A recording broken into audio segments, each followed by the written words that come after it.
Bom, pessoal, o tema que eu me propus a colocar aos irmãos neste acampamento é combater o bom combate. Está aí um soldado e está pronto para a batalha. E ele vai combater o bom combate. O tema desse ano, qual que é? Vocês podem repetir aí, por favor, comigo?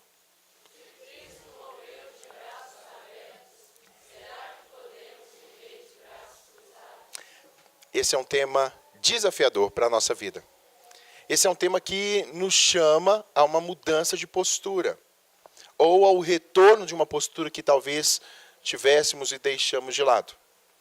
É um tema muito desafiador para a minha vida e, olha, eu vou ser bem sincero com vocês, eu acho que eu fiz uns 3 ou 4 sermões tentando buscar estudos e eu falei assim, não, isso aqui não está certo não. Não, tem que ser algo mais desafiador. Senhor, dá-me o discernimento da Tua Palavra, Senhor, para a gente trazer uma mensagem que seja ao mesmo tempo impactadora, mas ao mesmo tempo desafiadora e nos mova verdadeiramente. Então, depois de orar bastante, Deus me deu um texto muito bom para a nossa meditação. Vamos abrir então as nossas Bíblias em 2 Timóteo, capítulo 2, versículos de 3 a 13. Antes aqui, para quem não me conhece, eu sei que são só pouquinhas pessoas, eu sou pastor ali na Sexta Igreja, junto do reverendo Antônio, sou pastor auxiliar nesse ano, já conheço esse pessoal aqui já há uns 12 anos aqui nessa igreja, e tenho o privilégio de, pela primeira vez, trazer uma mensagem a todos nós aqui. Pode ficar tranquilos, porque eu tenho quantas horas? Tem 2 horas ou 1h30? Até 12h30? Ixi, que maravilha, vai ser fácil. Então vamos lá, pessoal. Vamos abrir 2 Timóteo 2, os versículos 3 a 13. Vou usar aqui mesmo. E assim diz: participa dos meus sofrimentos como um bom soldado de Cristo. Nenhum soldado em serviço se envolve em negócios desta vida, porque o seu objetivo é satisfazer aquele que o arregimentou. Igualmente, o atleta não é coroado se não lutar segundo as normas. O lavrador que trabalha deve ser o primeiro a participar dos frutos. Pondera o que acabo de dizer, porque o Senhor te dará compreensão em todas as coisas. Lembra-te de Jesus Cristo, ressuscitado de entre os mortos, descendente de Davi, segundo o meu evangelho, pelo qual estou sofrendo até algemas, como malfeitor, contudo, a palavra de Deus não está algemada. Por esta razão, tudo suporto por causa dos eleitos, para que também eles obtenham a salvação que está em Cristo Jesus, com eterna glória. Fiel é esta palavra. Se já morremos com ele, também viveremos com ele. Se perseverarmos, também com ele reinaremos. Se o negarmos, ele por sua vez nos negará. Se somos infiéis, ele permanece fiel, pois de maneira nenhuma pode negar a si mesmo. Bom, nós precisamos entender um pouquinho, antes de nos aprofundarmos ao tema proposto, nós temos que discernir um pouco a respeito da palavra de Deus, do contexto da passagem que nós lemos. Isso é primordial para esclarecer as nossas mentes o que se passava na antiguidade ali, na época em que essa carta foi escrita, e por que nós devemos ler aqui hoje, e o que ela vai mudar o nosso coração hoje e nos impulsionar. Em primeiro lugar, essa carta foi escrita no ano 50 ao ano 60 depois de Cristo, ou seja, Jesus Cristo tinha morrido mais ou menos uns 30 anos, já tinha morrido, ressuscitado, e a igreja crescia. E Paulo era o responsável por pregar o evangelho, depois que ele se converteu lá na estrada de Damasco. Então, ele passa a fazer as viagens, e várias igrejas são formadas. E agora, no meio dessas viagens, na sua segunda viagem, ele passa por 3 cidades que ficam hoje na Turquia, bem ali próximo à região da Síria. É a Turquia, naquela região ali, perto de Chipre, subindo um pouquinho de Chipre. E as cidades eram Derbe, Icônio e Listra. E numa dessas cidades, na sua segunda viagem missionária, ele encontrou um jovem. E o jovem, alguns autores dizem que ele tinha entre 16 e 20 anos de idade. E esse jovem se chama Timóteo. Ou seja, são jovens dessa idade aqui de vocês.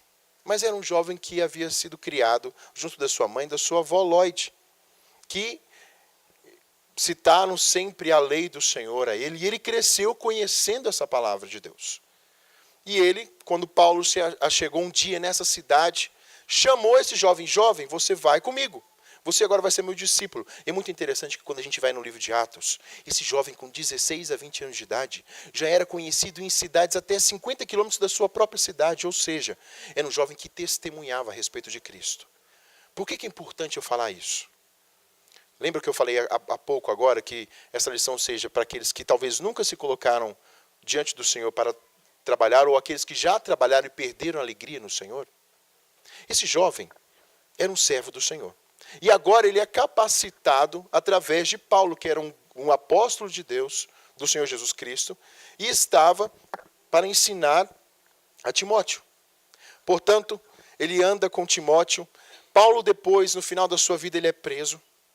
E agora Timóteo, já um homem de 32 a 34 anos de idade, possivelmente a minha idade, já é pastor na cidade de Éfeso.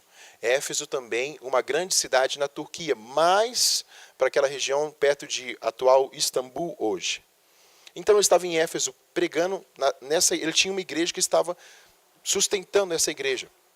Só que Éfeso era uma cidade muito problemática. Entenda por quê? Porque lá havia uma das 7 maravilhas do mundo, o templo de Diana. Era gigantesco, demorou 380 anos para ser feito. Era maravilhoso, tinha mais de 300 colunas. E era um local onde as pessoas migravam para adorar a Diana dos Efésios. E era onde Paulo, durante 1 ano e meio, trabalhou de uma forma tão árdua. Ele chorava todos os dias pelos crentes e pela conversão dos crentes. E sabe o que aconteceu? Uma igreja ali foi formada. Mas uma igreja com muito amor, mas com muita garra, em que as pessoas e os jovens pregavam o evangelho e viviam esse evangelho com muito ardor. Só que é uma igreja que depois, no ano 100, lá, quando João vai escrever as cartas no Apocalipse, ele vai falar assim: olha, ô Éfeso, volta ao primeiro amor que você tinha. Só que nesta época, que a igreja estava no começo. Só que nós entendemos que por lá já se passaram muitos homens, como Paulo, como Apolo. E Timóteo era um jovem pastor. E como jovem pastor, não tinha tanta credibilidade como Paulo, que já tinha lá pelos seus 50 anos quando foi pastor, como Apolo, que tinha uma oratória muito boa.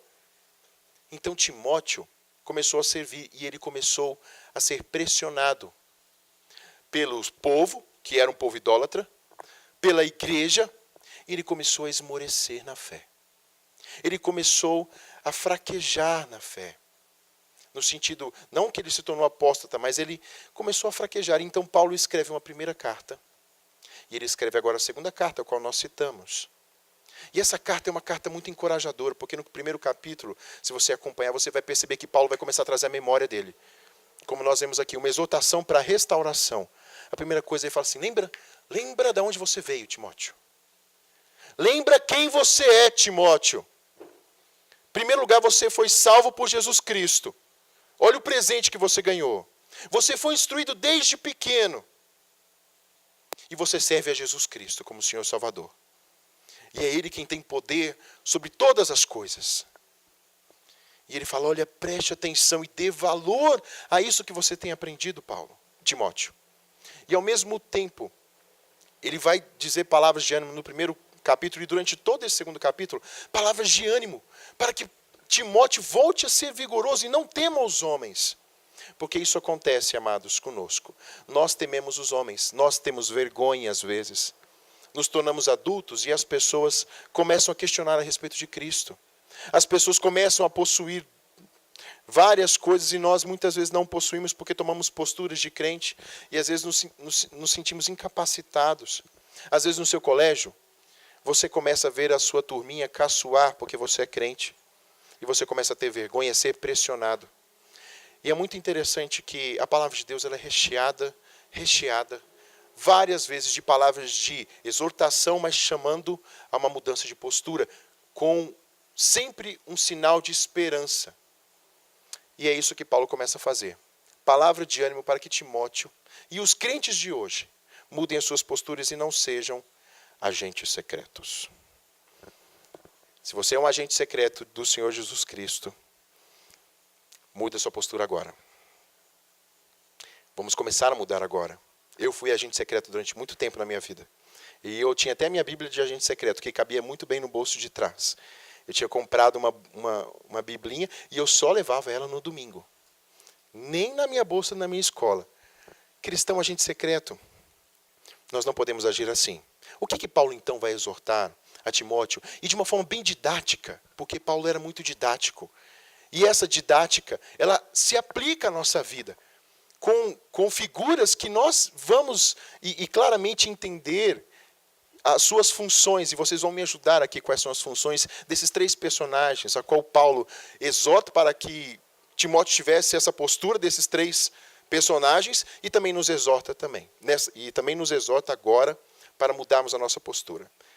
Paulo então vai falar de três personagens: o soldado, o atleta e o lavrador.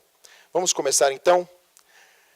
O primeiro, um soldado fiel de Cristo, dos versículos 3 ao versículo 4. O fiel soldado de Cristo, em primeiro lugar, quem alista o soldado é o próprio general. Nós cantamos aqui, quem que é o nosso general?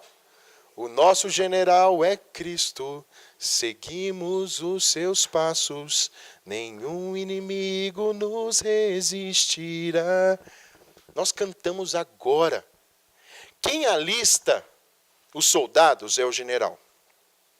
Quem capacita os soldados é o general. Portanto, Cristo, general, nos alistou não para ficarmos de braços cruzados, mas para uma batalha. E eu quero trabalhar com vocês essas questões.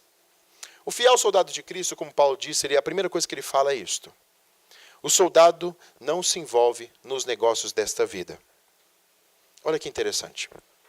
Quando um soldado romano, por isso que eu botei aqui, porque a gente tem que lembrar que Paulo mirava e ele olhava para o soldado romano.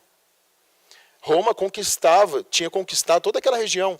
E quando Paulo vai falar de soldado, a gente tem que lembrar de quem? Do soldado romano. Então é muito gostoso a gente estudar a história e entender o que era o soldado romano. O soldado romano, quando ele era alistado, ele tinha que ficar de 2 a 3 anos sem sair do seu posto e servindo ao general, ao centurião, durante 2, 3 anos seguidos. Só depois disso ele tinha uma folga. Ou seja, se o soldado era pego fazendo outras coisas que não servir ao seu senhor, a César, ele era castigado e muitas vezes a pena era a morte. Ele tinha de servir. Ele tinha a sua folga de 15 em 15 dias, claro, para ficar na cidade, mas ele sempre tinha que estar pronto para qualquer chamado do capitão, do centurião, na verdade, do centurião. Então, quando Paulo começa a dizer, olha, o crente, o soldado alistado por Jesus Cristo não se envolve nos negócios dessa vida, significa, em primeiro lugar, que o soldado está em uma guerra. E soldado que está na guerra, ele não tem tempo para ficar buscando os seus negócios. Aí a gente vai fazer uma pergunta, mas Tiago, eu sou estudante. Tiago, eu tenho um emprego. Quer dizer então que a partir de hoje eu vou fazer igual os tessalonicenses, que não vou trabalhar, vou só servir a Jesus, vou só participar do acampamento, vou ficar aqui 365 dias no acampamento, não vou me envolver mais com nada. Não preciso estudar, não preciso ser um profissional. Não é isso que Jesus está falando. Não é isso que Paulo está falando, perdão. Paulo está falando que o coração da gente não deve estar nas coisas desta vida, mas o meu coração deve estar no serviço ao meu mestre que me chamou. É a mesma passagem que nós vemos em Mateus, quando Jesus cita, olha, aonde está o teu tesouro, aí estará o teu coração. Aquilo que é prioridade no teu coração se torna o teu tesouro e certamente se tornará aquilo que você vai servir. Então, ser soldado não é somente na igreja. Ser soldado é a todo instante. Eu tenho que estar preparado como um soldado a todo instante. E qual que é a finalidade do soldado? Satisfazer aquele que o arregimentou. E como que o soldado faz aquilo que o seu senhor o chamou? Ele tem que conhecer o seu senhor em primeiro lugar. Ele tem que conhecer o seu capitão. Ele tem que ter intimidade com o seu capitão. O soldado, ele tem que obedecer às ordens dele. Então, o soldado ele tem disciplina. Quem aqui gosta de filme de guerra? Tem muitos homens. E é só o homem que levantou a mão, né? Ó, a Mari gosta de filme de guerra. Quem mais? Ó, a Thaís gosta. Ó, tem algumas... O que acontece no filme de guerra? O homem é levado para onde, em primeiro lugar? O que se alista ao exército. Ele é levado para fazer o quê, em primeiro lugar? Para treinar. E o treinamento é fácil, né? Não é fácil. Anda debaixo de um monte de cerca, sai andando vários quilômetros com mochila. O SEAL, que é do exército americano, eu e Isis, nós vimos aí... Oi? O Sniper Americano, é um filme que a gente viu agora. Eles ficam treinando, e assim, à noite, aí tem que dar o braço um no outro, ficam sentados na frente da onda, e vem a onda, e eles têm que estar juntos, isso é o treinamento, aí vem a onda, eles têm que ficar lá algumas horas, na frente da praia, sentados, e vem a onda, e eles têm que passar por baixo de lama, aprender a atirar, eles são treinados para estar aptos para a guerra. É assim a vida cristã. Nós temos que satisfazer aquele que nos arregimentou. E quem arregimentou foi Cristo. E nós somos chamados por uma guerra. E essa guerra, ela é contínua. Não há momentos de paz. É claro que há momentos em que ela não é tão forte. Mas aquele que entende que está na guerra, ele vai para o fronte. Eu lembro de uma passagem muito interessante, há uns 8 anos atrás, quando um missionário da JMN foi lá na Sexta Igreja. Ele contou para todo mundo a respeito de um folheto que foi o folheto da conversão dele, que mostrava em figuras que alguns estavam do exército, estavam na frente de um abismo, e vários cegos estavam descendo. Vários cegos estavam descendo esse abismo e caindo nesse abismo, sem conhecer a Cristo. E os soldados ficavam lá protegendo e falando, olha, aqui tem um abismo. Só que tantos outros soldados estavam ali sentados na árvore, conversando a respeito dos cegos que caíam no abismo. E outros já estavam com as suas armas de lado, colhendo os frutos que estavam na árvore, saboreando os frutos, porque eram soldados e precisavam se alimentar dos frutos, mas não estavam servindo ao mestre que chamava eles à frente. Nós estamos em guerra. Nós estamos em constante guerra e temos que servir ao nosso mestre. Então, eu tenho que obedecer, eu tenho que servi-lo, eu tenho que ter um compromisso com ele.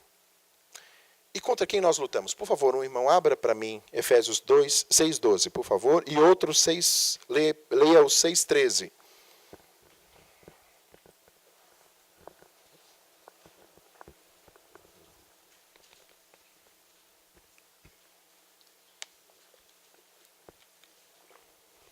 Contra quem lutamos?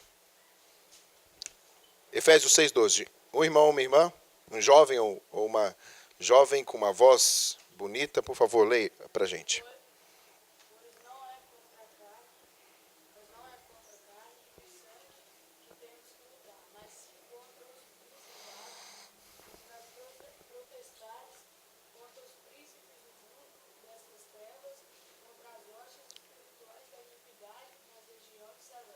Perfeito. Eu li uma vez um livro, não é pentecostal não, viu, pastor? Mas é um livro muito, muito denso, que fala a respeito dessa guerra espiritual que nós vivemos. E o autor diz assim, se agora, nesse instante, enquanto nós estamos aqui, Deus, por alguns milésimos de segundo, abrisse os nossos olhos, agora, para ver a realidade espiritual à nossa volta, nós ficaremos espantados com a quantidade de anjos e demônios que nos cercam e estão ao nosso derredor. Os anjos protegendo os seus, mas os demônios aproveitando cada brecha para investir na vida de cada um de nós. A gente muitas vezes, como minha mãe dizia, a gente fica olhando muito para cá, de uma forma horizontal. Só que se levantarmos os nossos olhos para ver a guerra que nós enfrentamos espiritual e a batalha que nós temos diária contra o inimigo da nossa alma, fora com o nosso coração, nós seríamos mais diligentes para com esse Senhor que nos arregimentou. Não é brincadeira. Há sim uma vida espiritual. Nós somos aqui corpo e espírito. Há sim uma luta muito grande. E nós temos que servir aquele que nos arregimentou para estar no lado da batalha em que o nome dele é de ser glorificado. E eu tenho armas para lutar? Sim. Perdão, firmeza para lutar. Onde está minha firmeza? 6:13, por favor.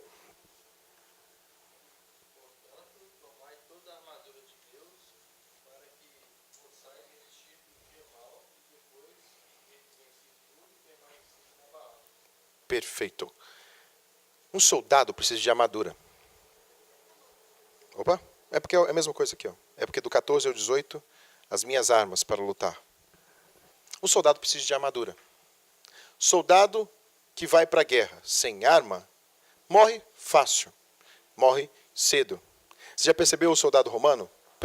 Não vou falar de soldado romano, não. Perceba esse soldado aqui. Alguma fresta na sua armadura? Muito raro.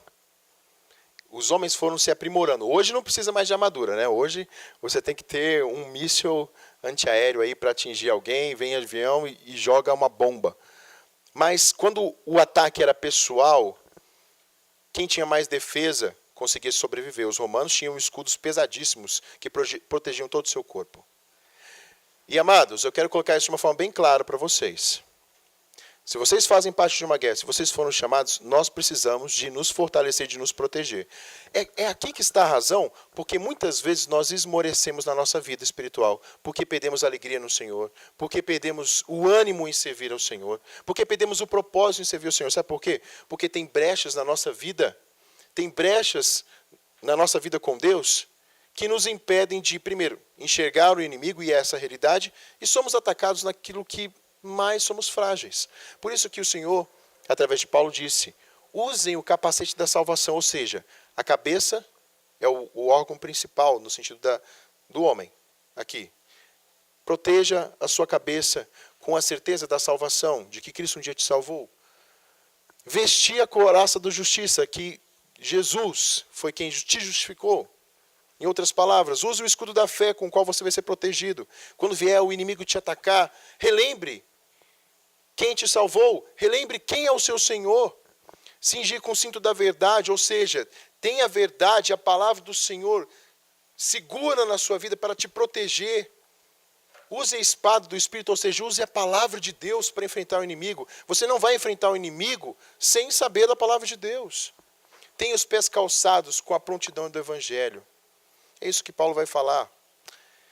E questões para a gente refletir a respeito do soldado. Os interesses de Cristo são os nossos interesses? A batalha de Cristo é a nossa batalha mesmo? Nós somos de fato soldados de Cristo? A gente cantou aqui agora. O nosso general é Cristo. Então, quando eu estou cantando, o nosso general é Cristo, se eu cantei isso, eu estou afirmando, olha, o meu Senhor é Jesus Cristo. Com que nós temos ocupado o nosso tempo? Será que a gente tem gasto o nosso tempo com outras coisas? Qual que é a nossa prioridade nos nossos dias? É o serviço, é a devoção, a adoração a Deus, que ocupa o nosso tempo, ou são os negócios dessa vida? Gente, essa pergunta, ela tem que ser refletida todos os dias da nossa vida. Vai ter momentos que a gente vai estar muito bem com Deus. Eu estava falando hoje com o reverendo Zé Altair, falando sobre uma coisa que nós vamos falar daqui a pouquinho, sobre disciplina. E sobre como nós temos que nos aproximar de Deus. E como às vezes nós temos esses períodos de muito perto do Senhor, avivado, e outras vezes esmorecidos. Nós temos que trazer esses marcos na nossa vida. Eu tenho vida com o Senhor? Eu estou servindo ao meu mestre? Essas perguntas têm que ficar gravadas às vezes na nossa mente, para quando vier o dia mau a gente lembrar, opa, será que eu estou servindo a Deus? Ou será que eu estou mais preocupado com as minhas coisas, com os meus afazeres, e estou esquecendo dessa batalha dia após dia? Mas Paulo vai usar um outro exemplo. O fiel atleta de Cristo. Versículo 5. O fiel atleta de Cristo. Qual que é o objetivo do atleta?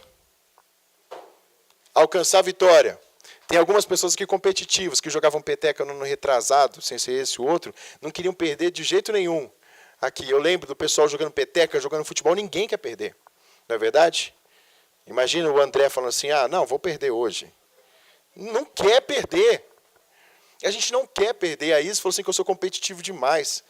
Eu nunca joguei aquele negócio de Candy Crush, nunca na vida. E ontem eu joguei aquele negócio. Eu falei, não quero perder não, eu quero ganhar aqui. Aí isso, eu parei. Né? Mas a gente não quer perder. A gente quer alcançar a vitória. Isso é muito bom. Deus deu esse caráter para a gente. Deus deu isso para o coração do homem. Eu quero sim alcançar uma meta. Eu quero alcançar. Olha, eu quero ser o melhor engenheiro. Eu quero ser o melhor administrador. Eu quero ser o melhor professor.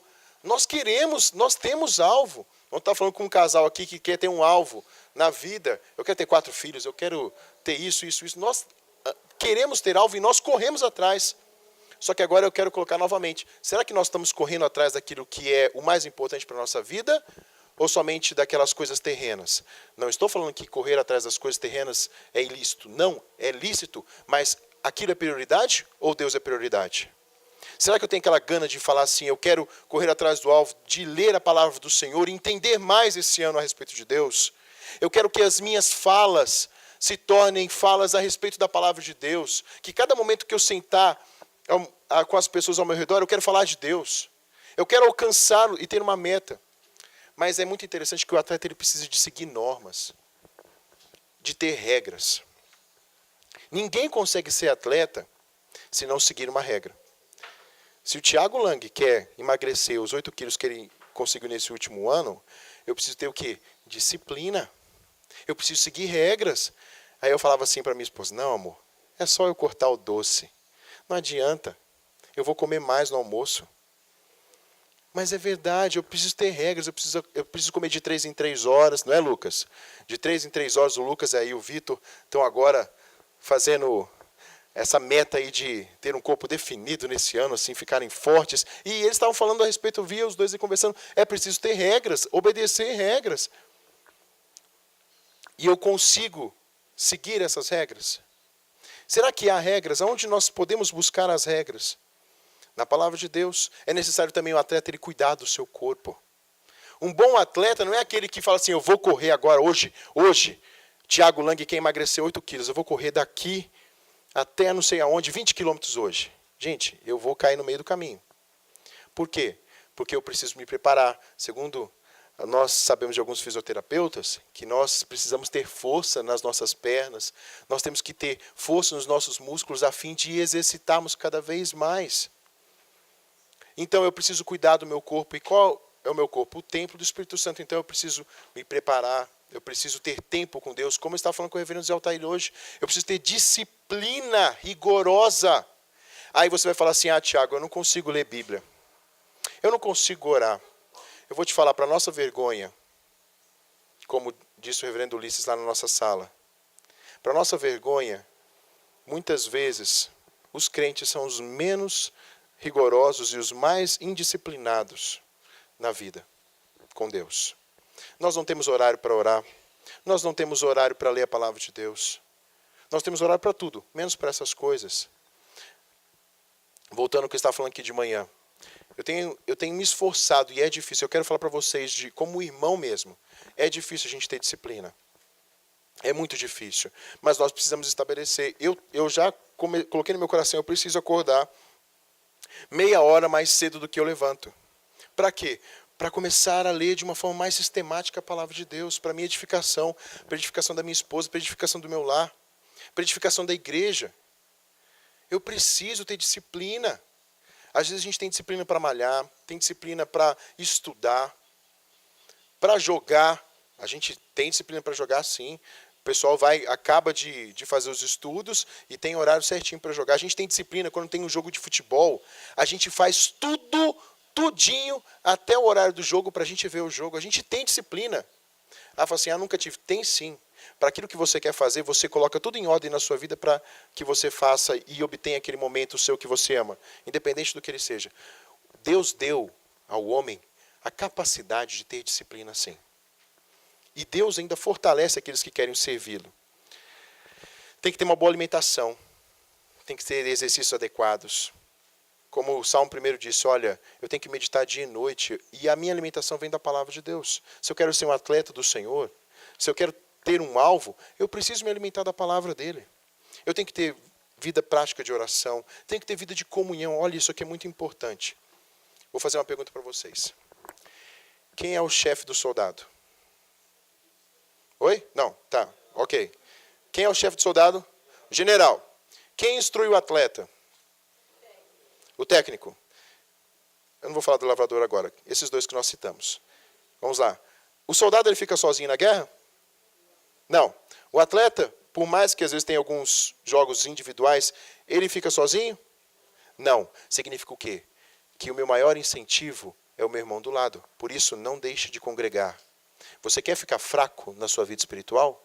Você quer deixar de ser um atleta? Deixe de congregar. Deixe de ser um braseiro fora da fornalha. Tira o carvão da fornalha. Ele vai enfraquecer. O melhor atleta é aquele que trabalha em conjunto. Você já malhou junto com seu amigo, Felipe? Então, não é melhor? Você não é incentivado quando você está com outra pessoa do seu lado? Não é verdade? O que dirá dentro do caminho do Senhor? Quando eu estou com os meus irmãos estudando a palavra, então eu falo assim, Tiago, eu quero começar agora a estudar, eu quero começar a orar, eu tenho dificuldade. Se ajunte com outro irmão. Você tem hoje o WhatsApp, vamos começar a orar? Vamos começar a ler a palavra de Deus junto? Eu comecei a fazer isso com a minha esposa. A gente começou no primeiro ano de namoro, vamos orar e vamos ler a palavra de Deus juntos. E a gente se animava. Ah, Tiago, a gente não tem tempo para ler. Anota no caderninho. O que eu te falei, viu, Paty? Anota no caderninho, porque quando eu encontrar com você, a gente vai estudar isso aqui. Isso é incentivo. Os irmãos, os amigos, vocês podem fazer isso. E vocês podem incentivar uns aos outros. E chama um terceiro, para que quando os dois estiverem desanimados, esse terceiro puxe a orelha de vocês. E peguem sempre alguém mais velho, que tenha mais disciplina, para ser o balizador da vida de vocês. Cuidado, para a gente não ficar que nem esses aqui. Isso aqui foi minha esposa que me mandou. O que nós somos? Gordos. O que nós queremos? Começar a dieta e exercício. Quando nós queremos começar? Na segunda-feira. Que dia é hoje? Segunda. Quando que a gente vai começar a próxima segunda? Não adia. Não adia, não adia. Começa hoje. Começa hoje. Hoje é domingo. Comece hoje a fazer isso. Comece hoje, sente com uma pessoa e ore. E fala assim, vamos começar agora. Você é minha amiga, você é minha irmã. Vamos começar a estudar a palavra de Deus hoje. Não deixa para amanhã. Você vai esquecer. Eu tenho certeza, você vai esquecer. Acabou esse acampamento. Se você não botar prioridade, você vai esquecer. Lembra da palavra do reverendo Antônio, ano passado?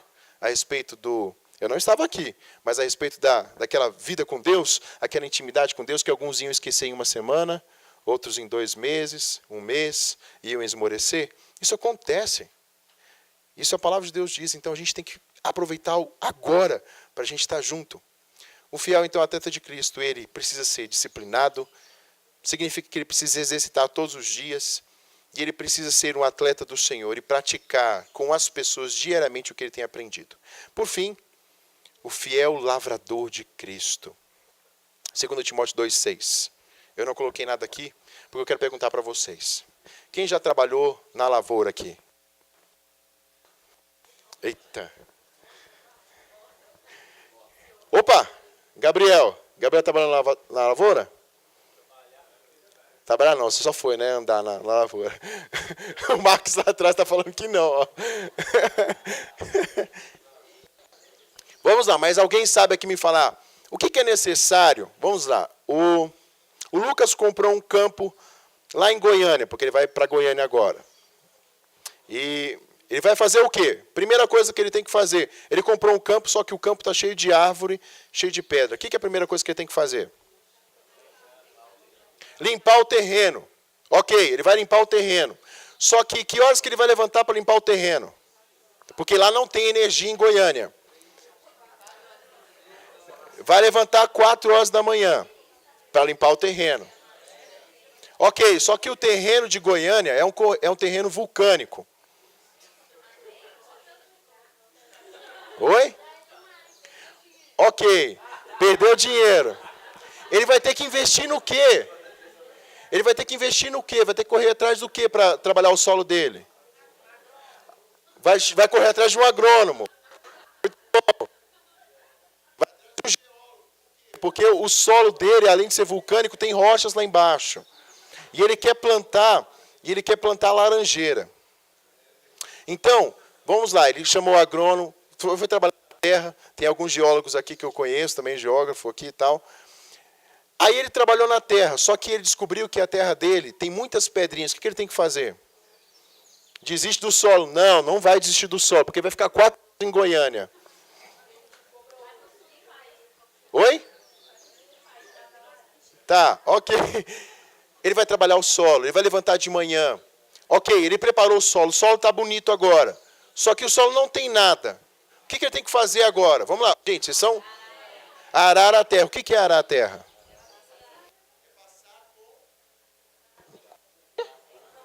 Com trator. Ah, tá, com trator. Eu entendi ultrassom, desculpa, estou mal. Tem que arar. Arou a terra. Depois de arar a terra, o que ele tem que fazer? Semear, adubar. E depois de semear, o que ele tem que fazer? Não. Ele tem que tapar o buraco, porque não adianta semear sem tapar o buraco. Porque senão vem as árvores e comem. Aí depois tem que fazer o quê? Água. Aí acabou o trabalho? O que tem que fazer depois? Oi? Não. Opa. Esperar. Mas enquanto ele espera, quanto tempo ele vai esperar? Muito tempo. E nesse tempo, o que ele tem que fazer para que a planta dele não morra? Cuidar como? Aguando. De vez em quando. Agrotóxico. Ou seja, ele tem que proteger por causa das pragas. Ok, as plantinhas começaram a crescer, só que chegou inverno lá em Goiânia, e o inverno lá é muito rigoroso. O que ele tem que fazer? Ok, vamos finalizar agora. A laranja está maravilhosa lá. A laranja está maravilhosa. E o tirar toda aquela laranja para vender, para continuar os estudos dele lá. O que ele tem que fazer agora? Tem que buscar essa laranja, mas a laranja apodrece muito rápido. Ele tem que chamar pessoas para colher a laranja, não é verdade? Resumindo a história, não é muito trabalho? Tem que ter uma palavrinha muito grande para você ser... Ouviu, Augusto? Perseverança. Perseverança, paciência, cuidado constante. Deus nos chamou também, como Paulo disse a Timóteo, para ser lavrador. Eu quero deixar alguns ensinos aqui com relação ao lavrador. O homem não tem paciência para trabalhar com homens. O homem quer o fruto rápido e para si. E não persevera no trabalho. Às vezes nós colocamos já a mão no arado, mas por causa das dificuldades, as primeiras pedras nos fazem desistir. Às vezes o cuidado com as pragas, com todo esse planta nos fazem desistir. Às vezes, não é uma plantação perfeita que nasce da primeira vez, não. Às vezes é só na terceira, quarta colheita que você vai ter um bom fruto, dependendo da terra. Uma coisa que Paulo queria ensinar para Timóteo era que ele tinha que ser perseverante na vida cristã. Vida cristã, meus amados, não é fácil. Por isso que ele vai usar o exemplo desses três aqui. Ambos, eles precisam perseverar. Precisam ter muita paciência. Eu não vou ficar musculoso se eu não tiver paciência e não trabalhar. Eu não vou ser hábil para atirar se eu não tiver paciência. Eu não vou ser um bom produtor, um homem que trabalha com a colheita se eu não tiver paciência e perseverança. Gente, vocês não vão ser super cristão e vão ter a alegria do Senhor agora eu falando. Deus pode fazer isso? Pode. Só que vocês precisam ter paciência e perseverança lendo a palavra de Deus para trazer à memória de vocês que há um Deus sempre presente. A paciência e perseverança porque às vezes a sua dificuldade não vai passar de uma hora para outra. A paciência e perseverança porque às vezes você quer o melhor, e estávamos conversando a respeito disso ontem, você às vezes quer o melhor ensino, a melhor palavra, sendo que os seus irmãos ao seu redor estão fracos. E é necessário voltarmos ao começo, voltarmos às primeiras coisas, a fim de que todos cresçam unidos. Um bom agricultor, amados, ele tem que pensar nas pessoas que vão estar com ele. Por isso que eu falei da importância no final da colheita. Se só o Lucas quiser colher essas laranjas, você vai colher algumas, mas você não vai vender quase nada. Você precisa que todos tenham essa perseverança e você arregimente pessoas, discípulos ao seu redor, para que você tenha uma boa colheita. Esse é o cristianismo que Paulo está falando para Timóteo. Ele tinha de perseverar. Ele tinha de se animar. E ele vai falar a respeito de muitas coisas à frente, que nós vamos ver. Temos tempo ainda. Temos muito tempo. Que horas são? É até meio-dia? Nossa, tranquilo. O lavrador precisa então conhecer do tempo, da terra. Por isso que eu estava brincando com vocês aqui. Não é qualquer terra que é investida, ele tem que conhecer muito bem a terra. E às vezes Deus coloca você num local muito difícil, numa terra que demora para crescer, que demora, que tem tantos problemas que às vezes a gente vai demorar anos para ser um local, uma igreja, uma família ideal. Mas Deus te colocou nessa geografia. E é nessa geografia que Deus quer te usar e quer trabalhar no seu coração. Então não adianta falar assim, não queria estar nessa. Olha, eu estou falando tudo que eu estou falando, eu já falei. Eu não quero essa família, Deus. Por que o Senhor me deu essa família, Senhor? Por que o Senhor me deu essa igreja, Senhor? Olha a igreja onde eu estou, Senhor. Senhor, por que o Senhor me deixou nesse emprego, nessa escola, nessa vida? Aprende a dar valor à geografia que Deus te coloca. Aprende a se colocar nesse local que Deus te colocou e a ser servo ali. É uma coisa que Deus nos chama e estava chamando a Timóteo. Dê valor ao local onde Deus te coloca. Aprenda a olhar as belezas do local onde Deus te coloca. Naquele filme que eu vi um filme, na verdade eu vi um filme e eu chorei. Um filme de romance, muito lindo. Muito lindo, fofo. A Isis não viu. Eu vi sozinho. Para você ver o nível. Como que chamava? Questão de tempo. É um rapaz... Não tomei sorvete.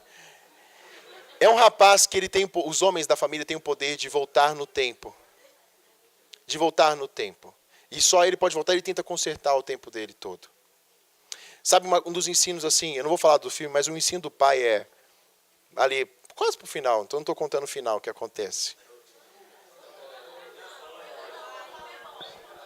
Mas ele tem uma coisa muito bacana que fala assim, aproveite o tempo que você tem e aprenda a olhar. Eu lembro de uma forma assim, ele passou um dia e depois ele viveu o mesmo dia. Ele voltou atrás e viveu o mesmo dia. Aprenda a olhar para a beleza do dia que você está vivendo, para a beleza das pessoas que estão ao seu redor. Às vezes você está desanimado, sem alegria no Senhor, mas o seu irmão ao teu lado está com tanta vida com Deus, que é só você se achegar a ele e falar assim, eu quero disso, me ensina.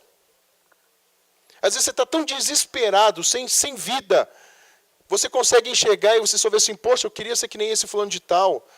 Eu queria aprender a palavra de Deus, eu não consigo. Aprenda a ver a beleza de Deus te colocar numa igreja, numa família, em que tem essas pessoas. Você não está sozinho. Sabe qual que é o nosso problema? A gente quer, Deus venha, me dá tudo isso aqui, eu preciso disso aqui agora, como se fosse um passe de mágica. Não, Deus ele quer trabalhar com pessoas e Ele age dessa forma. Ele age ensinando que a gente tenha contato uns com os outros. Cristianismo autêntico é isso. É vida relacional. Deus é um Deus relacional conosco, mas Ele quer usar os outros para termos relação uns com os outros. Versículo 7. Pondera sobre essas palavras. Paulo fala para Timóteo. Pondera, ou seja, grava isso no seu coração. Grava no coração isso que eu estou falando aqui agora. E ele vai falar uma palavra maravilhosa depois. Olha, Deus é quem vai firmar essa palavra no seu coração, ô Timóteo. Você não está sozinho. Você não está desesperado. Eu sei o que está acontecendo com você. A gente não está lendo sobre Jonas? A gente não acabou de ler sobre Jonas, que estava no meio da barriga do peixe, não sei que peixe era. Foi o primeiro homem a pegar um submarino e descer até as profundezas do mar. Estava lá, nas profundezas do mar, e Deus ouviu a sua oração. Deus conhece a minha realidade e a sua realidade, e é Deus que vai dar força para a gente. E aí ficaria muito fácil falar isso, vamos praticar. Mas aí Deus dá uma advertência. Deus, através de Paulo, dá uma advertência para Timóteo. Dos versículos 8 ao versículo 13. Como que eu tenho que viver essa vida? Ele começa falando, lembra-te de Jesus Cristo, ressuscitado dentre os mortos, descendente de Davi, segundo o meu evangelho, pelo qual estou sofrendo até as algemas, como malfeitor. Contudo, a palavra de Deus não está algemada.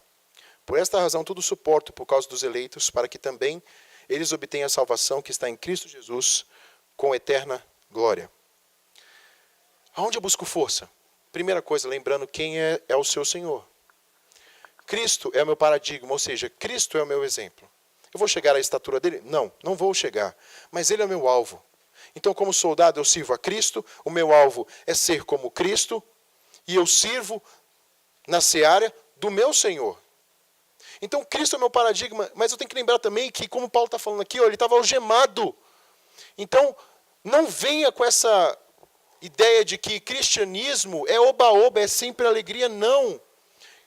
Viver para Cristo, viver para com Deus vivo, é difícil sim.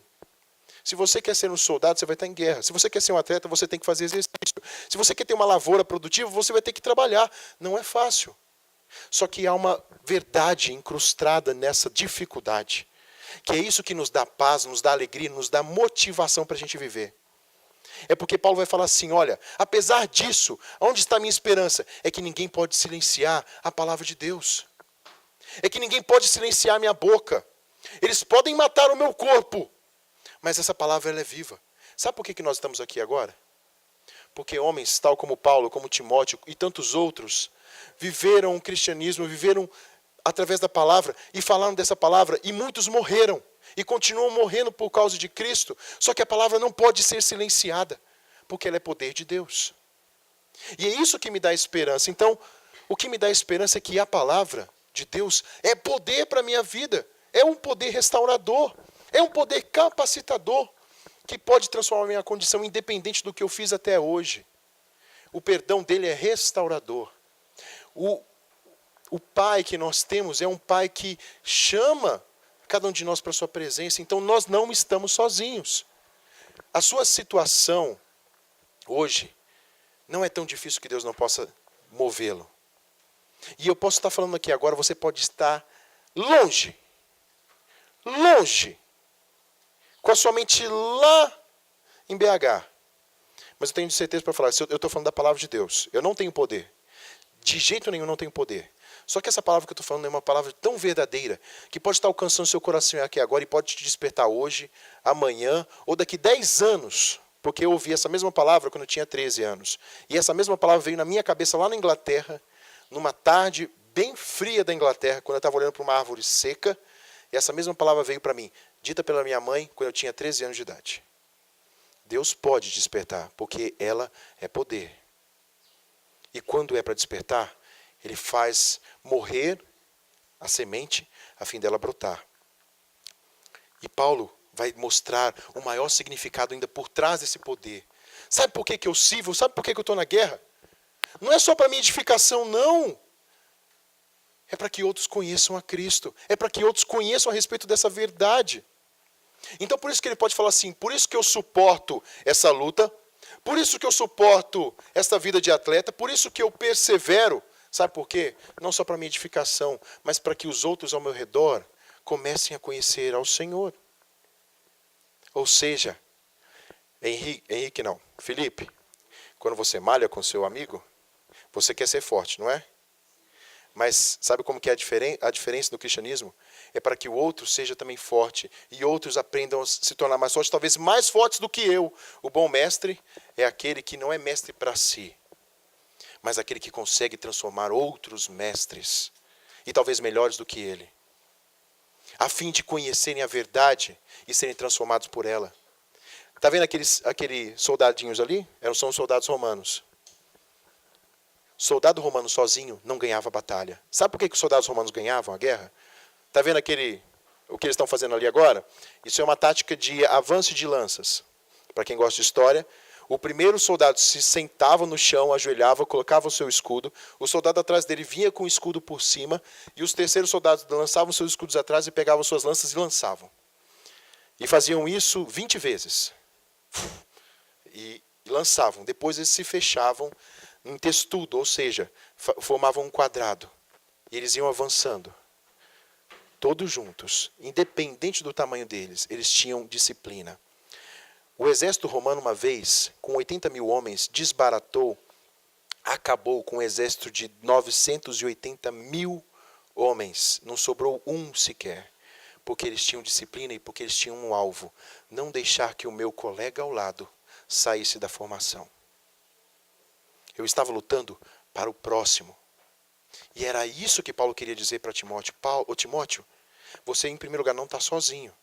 E o alvo seu aqui não é a sua felicidade, é que outros conheçam a esse Senhor. E por isso que ele usa esses exemplos. Então eu entro na guerra, na corrida, na seara, a fim de outros serem alcançados, porque eu quero que outros conheçam a Cristo. E esse é o segredo de um cristianismo autêntico. Esse é o segredo que me impulsiona a não mais ficar de braços cruzados. Por isso que Paulo vai dizer depois, mais à frente, eu vou usar um exemplo muito interessante sobre o que é ter o nome de Cristo, mas não servi-lo. Alexandre o Grande, que viveu no ano 360 a 330, mais ou menos, quando ele conquistou toda aquela região da Macedônia, da Grécia, acabou com os persas, acabou com o rei persa, eu esqueci o nome do rei persa. Esqueci. Não é Xerxes, não. Não, é outro. Ele acabou com todo, ele chegou na Babilônia, conquistou o Egito, estava indo para a Índia. Uma vez na sua trajetória para a Índia, foi uma das maiores guerras, ele perdeu ali o seu cavalo. O seu grande cavalo maravilhoso. E aí, nessa guerra, os indianos, eles vieram com elefantes. E as falanges, que tinham lanças enormes, ficaram com medo. E muitos fugiram. E eles foram recapturados. E a sentença era a morte. Alexandre não permitia com que aquele que fugia da batalha ficasse vivo. A sentença era a morte. E vários foram julgados, isso é real. E então, quando um soldado se apresentou diante de Alexandre, nesse dia, ele estava feliz. Não sei o que tinha acontecido na vida dele, mas ele estava feliz. E ele estava com o seu semblante um pouco mais brando. E ele perguntou, o que aconteceu com esse soldado? Aqui eu coloquei um resumo. E aí o rei olhou do trono e perguntou, aí os capitães, ele fugiu. Então, enquanto todos aguardavam a sentença da morte, como naqueles casos, o rei mudou a sua semblante e a sua expressão foi de compaixão e misericórdia.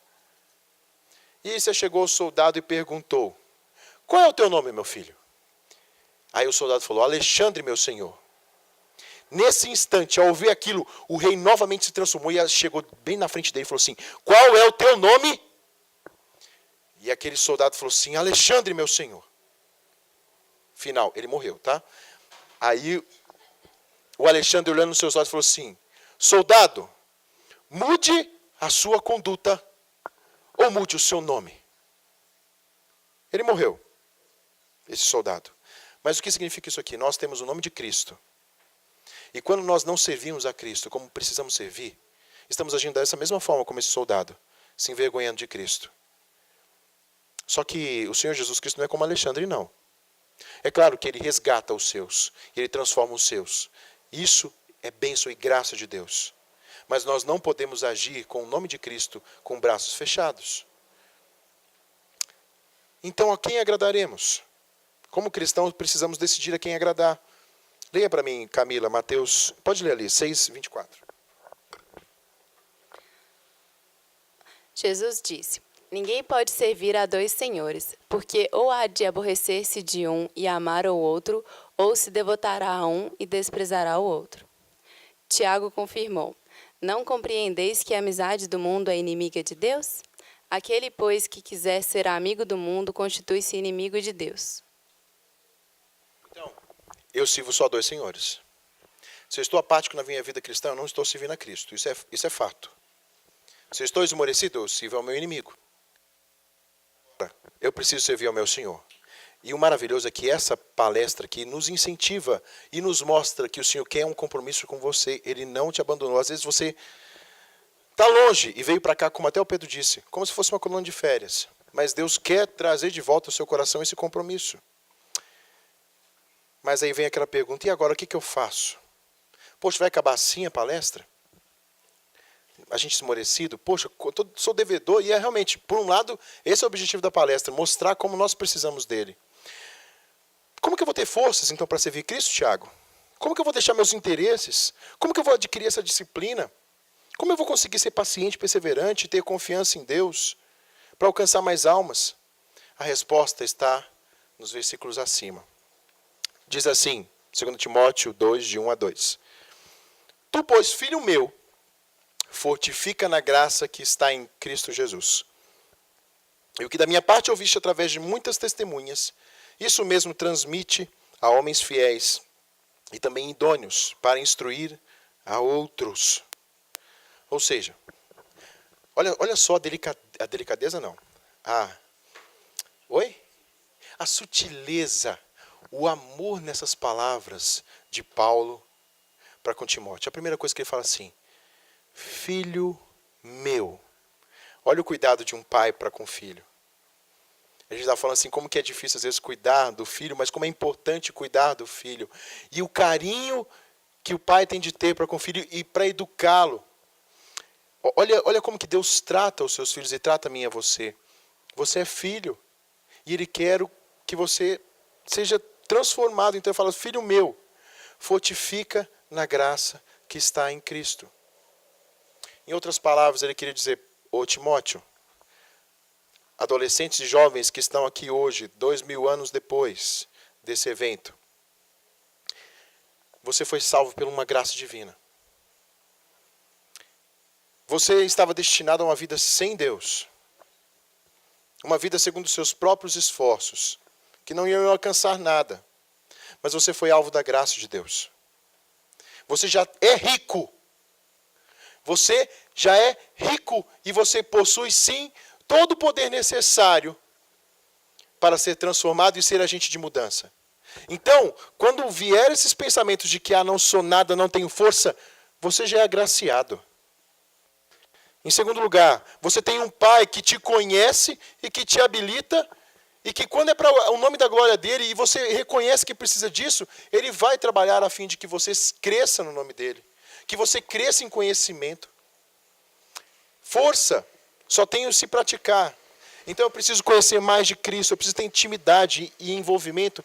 E como eu conheço Cristo? Através do estudo, da oração. E eu disse para vocês aqui, é a regra básica. Parece que isso é toda vez que a gente fala, não, mas é verdade.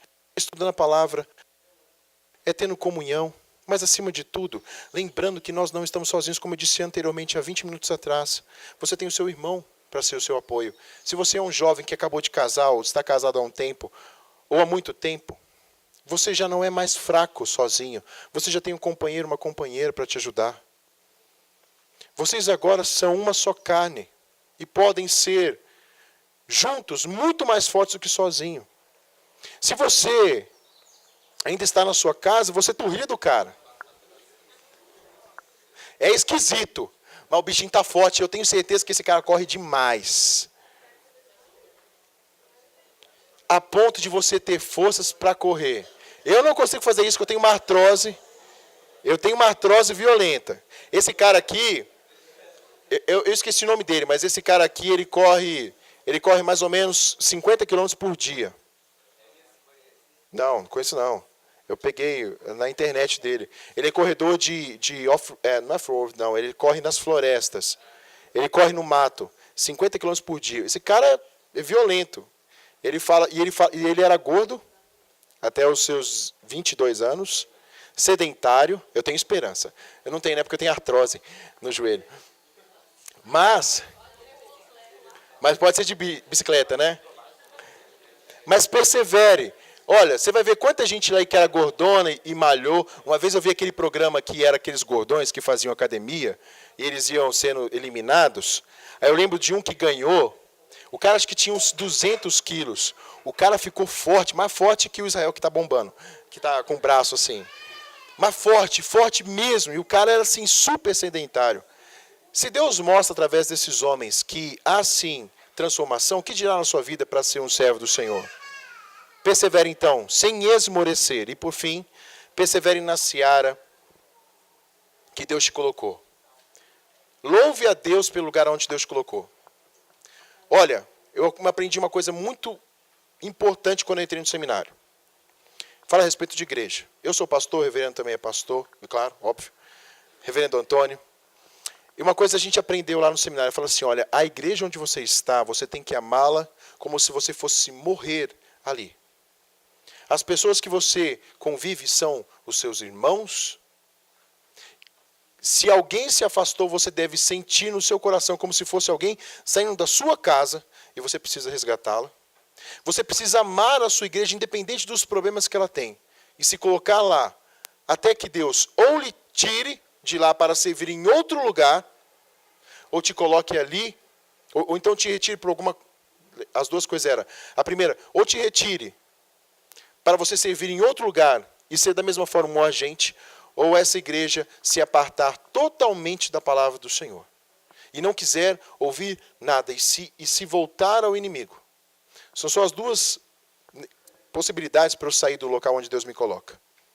Se essas pessoas se apartarem totalmente do Senhor e não derem ouvidos à palavra, e depois de muita persistência, continuarem assim, ou se Deus quer me colocar em outro lugar, para servir. Porque eu devo amar o local onde Deus me coloca. Eu devo criar raízes. Eu devo frutificar e fazer os outros ao meu redor frutificarem. Último slide. 1 João 2,3 diz: sabemos que conhecemos se obedecemos os seus mandamentos. Deus nos chama agora para a gente ter intimidade com Ele. Você não está sozinha. Você não está sozinho. O Senhor te capacita de tal forma que você jamais concebeu. E você pode ser sim usado por Ele. Nós estamos aqui em 50. 150 homens, a começar dos 12 apóstolos, foram usados por Deus. 150 começaram a se ajoelhar ali em Atos, capítulo 1, pedindo poder do Espírito Santo. Pedro falou com intrepidez. E Deus operou um milagre, em que 3.000 se converteram no primeiro dia, 3.000 homens somente. Se Deus usou os 150, Ele nos quer usar. E eu vou usar uma última frase agora para a gente encerrar e orar. Vendo, semana retrasada, um vídeo, porque estava angustiado quanto à minha geração e quanto à minha vida no serviço do Senhor. E eu amo histórias de missionários. Certamente aqui há vários irmãos que amam histórias de missionários. E uns amam Calvino, Lutero, Jonathan Edwards, os missionários. Reverendo Zé Altair, me ajuda aí. Quem que é o missionário que foi na Índia? Eu esqueci o nome dele. Oi? Marco Antônio eu sei. Agora, o Hudson Taylor da China. William Carey. Servos do Senhor. E esse pastor finalizou assim, estava falando para jovens. Ele falou assim, olha, louve a Deus pela vida desses homens. Se orgulhem sim de ver Deus operando na vida deles. Calvino, Lutero e todos esses homens que foram levantados por Deus. Só que daí o pastor falou assim, olha, os seus escritos estão aí. Só que esses homens já passaram. Eles são pó hoje. Não estava menosprezando os homens. Mas ele disse assim, bem na frente dos jovens, eles já passaram. E quem Deus chama hoje para se levantar e ser missionário do Senhor, pregador da palavra, é esta geração. Então Deus chama essa geração aqui para ser diferente.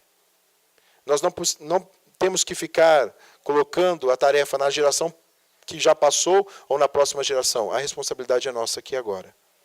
Mas Deus nos capacita. Esses homens foram levantados muitas vezes quando ninguém mais acreditava no cristianismo, quando ninguém mais cria que haveria mudanças, e Deus operou os maiores avivamentos nas maiores crises. Nós vivemos em crise nesse país. Nós vivemos em crise às vezes na nossa casa, na nossa vida com Deus, na nossa igreja. Mas Deus começa a operar muitas vezes, e se não quase todas, quando nós somos pó, para levantar, para mostrar que Ele comanda todas as coisas. Nós servimos a esse Deus. Vamos descruzar os nossos braços e, como Paulo disse, combater o bom combate, enquanto ainda temos esta vida que Deus nos deu, para glorificá-lo e servi-lo. Vamos orar? Pai eterno, nós louvamos ao Senhor, porque nós não estamos sozinhos nessa batalha. Louvamos ao Senhor, ó Deus, porque o Senhor nos chamou para uma guerra, e o Senhor nos comprou com sangue, a fim, ó Deus, de lutarmos contra as potestades dos inimigos, a fim de sermos capacitados como jovens e que estarmos preparados para dar razão da esperança, ó Deus, que habita no nosso coração. O Senhor também nos chamou, ó Deus, para seguirmos no caminho até o fim, sem desistir. O Senhor também nos chamou, ó Deus, para juntos crescermos, trabalharmos, labutarmos com paciência e perseverança. Mas o Senhor sabe como é o nosso coração. E nós confessamos diante do Senhor, tal como nós lemos hoje ali em Jonas, confessamos que temos pecado contra o Senhor. E muitas vezes esmorecido. Mas o Senhor continua sendo Deus e o Senhor nos chama agora para um compromisso, tal como o Senhor chamou ali a Timóteo, que já te servia e já te conhecia. E o Senhor trabalhou na sua vida a fim dele ser um servo do Senhor, capacitado até que aquela igreja se tornou uma igreja exemplo e que várias outras surgiram ao derredor de Éfeso, porque um homem foi fiel ao Senhor, ouvindo essas mesmas palavras. Trabalhe no nosso coração, ó Deus. Tire de nós a vergonha. Tire de nós, ó Pai, essa indisciplina, ó Deus. Transforme o nosso coração, tal como o Senhor já transformou no ano passado aqui alguns corações. Continue a transformar. Traga de volta a alegria, aqueles que perderam essa alegria, ó Deus. E dê a eles o privilégio, a nós o privilégio de alcançarmos mais vidas, para glorificar o Teu nome, para aprender quem Tu és, ó Deus, e vivemos em novidade de vida todos os dias. Nos ajude a enxergar, ó Deus, que o local onde o Senhor nos colocou é o melhor local para estarmos e para Te servirmos. Muito obrigado pelas nossas famílias. Muito obrigado pela nossa igreja. Muito obrigado, ó Deus, pelas dificuldades que vêm sobre a nossa vida, seja em todas as esferas que nós estamos passando. Porque ali o Senhor quer nos transformar. É ali que o Senhor quer, ó Deus, que venhamos a Te servir. Capacite-nos, ó Deus. Nos ajude a combater o bom combate. E no final da nossa vida, ou então quando Jesus Cristo voltar, dos altos céus, nos altos céus, possamos ser encontrados fiéis. Que esse acampamento possa ser um acampamento onde o Senhor vai começando a transformar os corações. Que o Senhor capacite esses jovens aqui a serem uma geração que Te ame, que Te louve. Louvamos ao Senhor.